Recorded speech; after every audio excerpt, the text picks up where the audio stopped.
Traders, we have got an election in the upcoming week on Tuesday, the 5th of November. So it's election week. And as a result, this week's watch list is going to look a little bit different. And I'll include some of the adjustments that I'm planning on making for the week ahead, including my top ideas and entry and exit targets. Now, due to the election taking place on November 5th on Tuesday, as I mentioned, this watch list, the outline of it, it's going to be a bit different to previous ones. And like last week, I'm going to be focusing a lot less on swing trades and a lot more heavily on momentum trades, reactive trades until the election passes. All right, that adjustment worked well last week, and it will continue into this week. And again, while last week's watch list, and I appreciate a lot of the positive comments, while it had strong accuracy, I don't want that to be your key takeaway last week or week after week.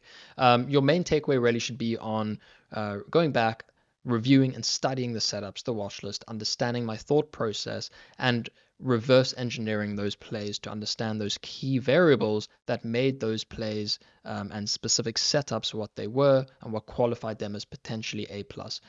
That should be your key takeaway each week. That's why I'm doing this. That's the goal of doing this each week, is to really help you refine your trading skills and hopefully help you achieve consistent profitability, really.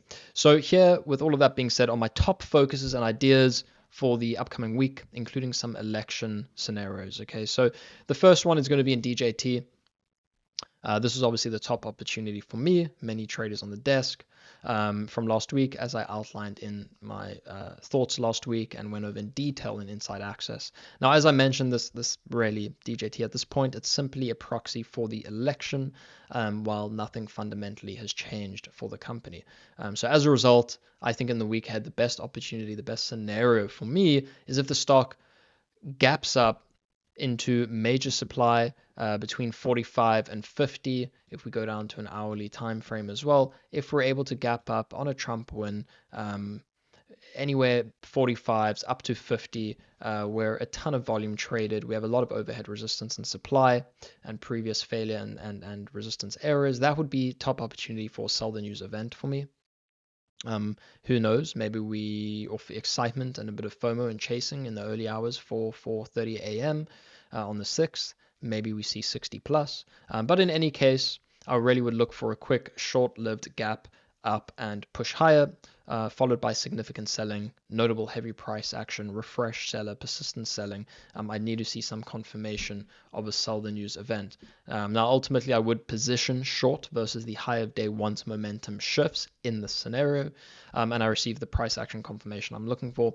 I would target a low of day close, and potentially I'd maintain a core position as a swing position, as long as the stock doesn't reclaim its VWAP intraday after making new lower lows once I've received confirmation and a downtrend has begun.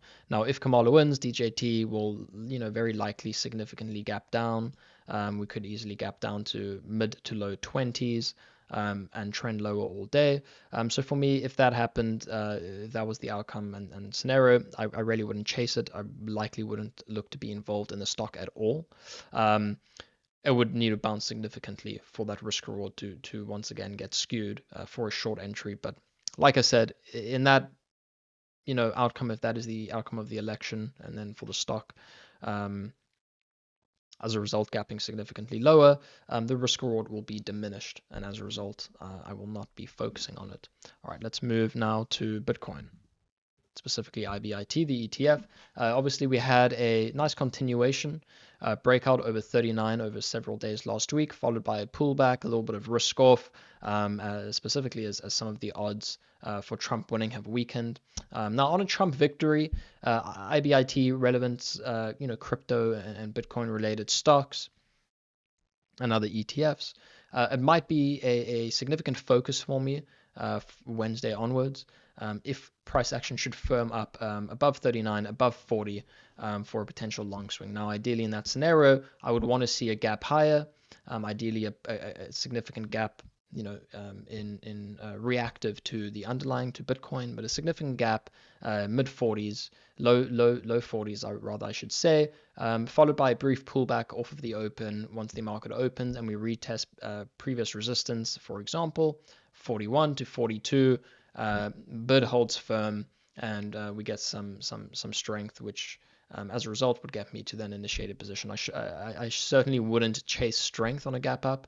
I'd rather want to see a retest of resistance, becoming newfound support, and giving me a key level to risk against for a potential swing.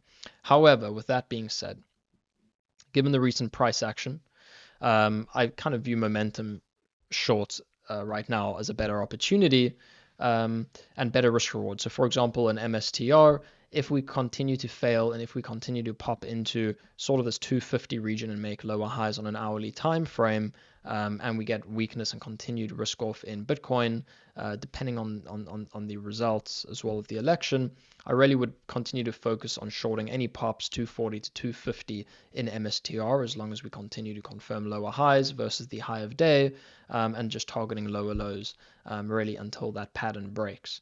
And again, dependent on the election. If Trump wins, we might see Bitcoin recover. We might see a higher low on this breakout and a breakout to continue. Potentially this move could have been shaking out weak hands and a little bit of risk off. And of course, if the weakness continues, depending on the result of the election, I do like MSTR the most for continuation to the downside. Now, some additional ideas. First one is Amazon, and this is, of course, also dependent on the overall market's direction this week. But I'm only interested in the stock for reactive trades around the all-important 200 area. If you're watching the tape on Friday, you would have seen those stacked offers, refresh sellers, and Bezos, of course, sold a ton of stock. Now, I'll enter long if we can recover and hold firmly above 200. If we no longer get refresh selling, if we get some held bids above 200 and higher lows and time spent above, resistance turned into support, that's when I'd look to get long versus low of day or that key 200 level for a trend higher. Carvana is another one that I have on my watch list. Fairly interesting offer after this pretty incredible trend higher blow off on earnings, some profit taking on Friday, which I liked. So going forward, I'm going to have alerts set towards its 2-day volume weighted average price, which will begin to form on Monday around the 235, even up to 240 region. And if we do pop into that area and we get failed follow through in the stock, that is one I'd look to be short versus the high of day. VKTX, one worth having on watch list with some alerts set. Recently broke out of a consolidation. We've been holding firmly now. Previous resistance has now become support in the low 70s. And this is one that obviously coming into obesity week where the company will present, I would like to see the reaction to that and whether the stock begins to base kind of in the upper portion of its recent move, 78 to 80. If that happens, then I'd really key in on it for potential momentum higher.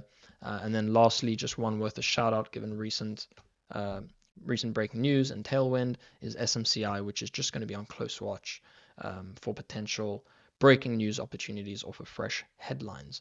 So that is everything that's going to be on my watch coming into the week. But of course, with it being an election week, so many new opportunities really on the fly are going to arise. So for me, it's just going to be important to be open-minded, be flexible, remain in my seat all week, ready to react. And if I see it, obviously be able to press it. So that's everything for this week. Let me know what you're watching in the comments. Drop it below what you are watching, what scenarios perhaps you've even planned out, depending on the outcome of the election. I'd love to hear. Good luck for this week, guys. Good luck. And I will see you all again next week. So you're an active trader, not doing as well as you want, not doing as well as you deserve, and you just can't figure out why you can't become profitable no matter how hard you try. Well, let me show you why. This is your competition. The traders in this room.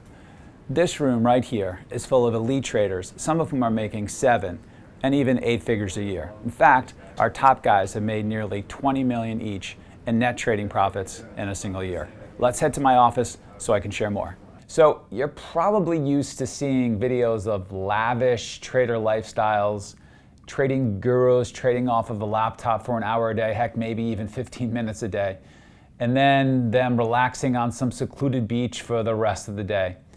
Well, all I can tell you is that our traders train like pro athletes. They live and breathe the markets and are continually working on their trading skills. Because at our firm, that's what we found it really takes to make it in this game.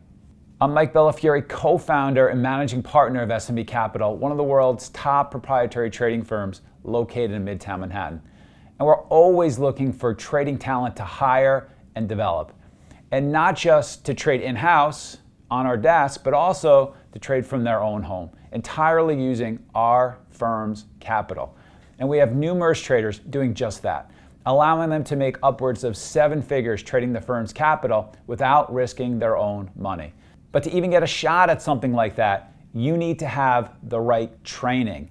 That's why we're doing a new free online presentation in which we share how you can get an interview with SMB to become an in-house or remote trader, trading firm capital without risking yours and gaining access to all of our firm's coaching and resources. And the best part, you don't have to be a profitable trader yet. In fact, we prefer to mold profitable traders with our methods and our techniques. That's why we have just 3 simple criteria that can earn anyone an interview. We're looking for highly ambitious and determined traders who fit our culture first and foremost. So if you believe that could be you, sign up for the free 1-hour online presentation by clicking the link that's in your top right corner of your screen now.